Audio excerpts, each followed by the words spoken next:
大家好，俄乌战争已经持续差不多1年半，西方国家，特别是北约国家，不看前因后果，不反思自己5次东扩到俄罗斯家门口这一主因，而统一口径，自我定义，俄罗斯就是侵略者。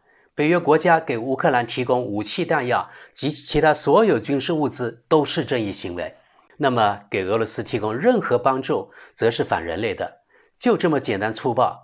这就是典型的只准北约放火，不准他人点灯。其实几个月前，西方媒体就时而炒作中国提供武器及军事物资给俄罗斯的消息，德国外长甚至警告中国不可这么做，否则就会受到德国的有力制裁等等。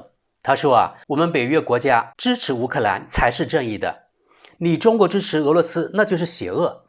这个世界不应该由西方由北约来制定所有所谓国际规则。你北约去侵略、去轰炸阿富汗、伊拉克、叙利亚、利比亚，可问过中国？你们去杀戮、去轰炸就是正义？现在该轮到中国也来定义、也来制定规则了。另外，只要符合中国国家利益的事情都可以去做。在俄乌这件事上也一样，帮助俄罗斯稳住东北亚，打击日本及南朝鲜的嚣张企业，符合中国的利益。所以中国帮助俄罗斯没问题，北约想对中国说3道4，甚至发号施令，那真是异想天开。北约某些国家的话就像臭屁一个，理都不用理会。今天位于德国慕尼黑的《信使报》援引美国专业政治媒体政客的消息，报道了中国可能已经给俄罗斯提供军事物资的事。我们来看看普京在乌克兰战争中的盟友，中国大规模提供无人机和装备。普京的军队在乌克兰战争中得到了中国的帮助，最主要的，俄罗斯可能获得作战无人机，这些物资是通过可疑渠道运送的。北京消息，克里姆林宫领导人弗拉基米尔·普京的国际盟友已所剩无几，在乌克兰战争中支持他的盟友更是寥寥无几。最近，土耳其总统埃尔多安也越来越疏远他，但与中国的良好关系似乎仍在继续。这也反映在军事方面，北京显然在用无人机和其他战争物资支持普京的军队。来自中国的帮助，为乌克兰战争中的俄罗斯军队提供物资。美国报纸政客援引海关文件报道称，俄罗斯客户向中国制造商上海华银公司订购了数十万件防弹背心和头盔。美国报纸称，文件中的产品与制造商在线目录中的产品相符。此前也有关于中国向俄罗斯军方供货的报道。显然，这不仅仅涉及马甲和头盔，还可能提供无人机。文件中提到用于火炮侦察和投掷炮弹的小型作战无人机。此外，北京可能还向克里姆林宫军队提供热像仪，以便在夜间也能瞄准乌克兰军队。中国公司为普京的战争提供物资，显然这些物资是通过所谓的信箱公司运送的，比如东西伯利亚的席尔瓦公司。今年1月，该公司从上海华银公司订购了10万件防弹马甲和10万顶头盔。美国报纸无法联系到这家于2022年9月注册的所谓公司。这家年轻公司的总部一栋破旧的公寓楼。2022年11月，俄罗斯公司 Legit Telecom 订购了同样数量的马甲和头盔。3月，俄罗斯公司 Rika 显然是另一家空壳公司，也订购了数量较少的类似产品。这2份订单都是由中国主要制造商迪康上海的一家子公司接到的。2022年12月，中国制造商深圳大疆创新科技有限公司也收到了一份较大的订单。俄罗斯 Positron 公司不仅订购了头盔，还订购了无人机。欧盟制裁中国，专家认为在一定程度上是可能的，既可用于军事目的，也可以用于民用目的的物资尤其成问题。由于这些物资并非完全用于军事用途，因此很难对其实施制裁。例如陶瓷也可以用于防弹衣等。2023年期间，中国对俄罗斯的陶瓷出口额增长了 69%， 达到 2.25 亿美元大关。今年到目前为止，俄罗斯已从中国进口了价值1亿美元的无人机。柏林智库莫卡托中国研究中心的海伦娜·莱加达认为，很明显，虽然中国声称自己是中立者，但实际上他支持俄罗斯在战争中的立场。关于欧盟可能因中国向俄罗斯供货而对中国实施制裁的问题，这位专家向政客画出了一条明确的界限。他说，如果中国越过红线，向俄军提供武器和进一步的进攻能力，而不是防御性装备，那么欧盟可能会对中国实施2级制裁。拉加达说，这就是我们现在所处的局面。所有这些军民两用部件或装备，以及如何处理这些部件或装备，这位专家补充说，我不指望欧盟会对中国实施制裁达成一致。好，这就是报道的全部。接着我们来看看读者评论。第一条评论，现在感到惊讶了，之前不可能不知道呀。德国知识点评，这个人其实是在反讽。下一条评论，中国可不是伊朗。下一条评论，世界上可能没有比欧盟政客更天真的了。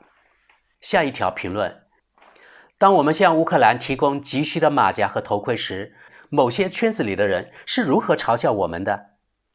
下一条评论，毕竟乌克兰也得到了我们的物资，为什么俄罗斯就不行？每个人都想参与进来赚钱。下一条评论，只不过乌克兰是被攻击的国家，而俄罗斯是那个攻击国，希望你能理解两者的区别。下一条评论，我们袭击了阿富汗，这样你就能理解一下历史。从你的我是更好的人的视角，你恰到好处的偷梁换柱。俄罗斯为什么会进攻？为什么以色列一直在战斗？中国在穷兵黩武吗？还是因为中国人说德国再也不能肆无忌惮地攻击我们了？下一条评论，你错了，我们没有进攻阿富汗，而是参与了针对纽约世贸中心911袭击事件的打击 IS 和塔利班的国际行动。毕竟伊斯兰恐怖活动的主谋本拉丁是由美国特种部队在巴基斯坦追踪并清剿的，这一点我完全理解。下一条评论，看来这位读者的观点很亲美，他又留下评论，他是这样说的，只要中国在军事上支持俄罗斯，我们就应该完全搁置与中国的贸易关系。我们的底线是，如果我们不采取这一步骤，我们将付出更大的代价。经济制裁是中国独裁者习近平唯一听得懂的语言。下一条评论，那你就赶紧开始吧，扔掉你身边所有的中国垃圾，不要生病哟，因为我们的制药业也依赖于中国。下一条评论，我已经开始坚持不买中国产品，例如我没有智能手机，幸运的是我也不需要任何药物。下一条评论，那你就扔掉你所有的家用电器吧，因为每一样电器都含有中国制造，不管上面写的是美诺还是西门子，只要看看里面的电路板就够了。你在厨房使用硅胶烤盘或带硅胶钳布的勺子吗？也是中国制造，不管包装上的德国名字是什么。我们还可以继续说下去。你一定有某种电话，也许是西门子的 Gigaset， 那是来自中国的电子产品，德国做的设计。下一评论，但除此之外一切都好吗？这个刚刚关闭了毒气室，轰炸阿富汗长达20年之久，轰炸了数百万穆斯林的德国好人，现在却要给不轰炸任何人的邪恶中国一个下马威，老兄，你疯了吗？下一评论，请原谅，这种非此即彼的反应太愚蠢了。一个好的制裁应该是伤害对方多于伤害自己。我们必须具体寻找这几点，制裁对中国的伤害大于对我们的伤害的地方。很可能中国人的抽屉里早就有同样的分析，会想到同样的策略。下一评论，现在特别使徒们又来了，说什么我再也不买中国制造的东西了，全是空洞的口号。下一条评论，实际上也不可能，消费品中总有一些来自中国的东西，如果排除中国产品，这里的货架就会一直空着。下一评论，我们不能就这么接受了，我们也可以通过经济抵制，比如说抵制俄罗斯和中国来抵制它，对吗？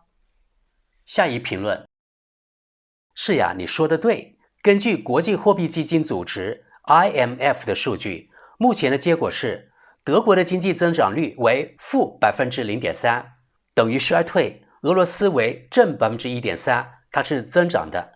就连东德的宣传机构也无法把这个负 0.3% 当作成功的宣传。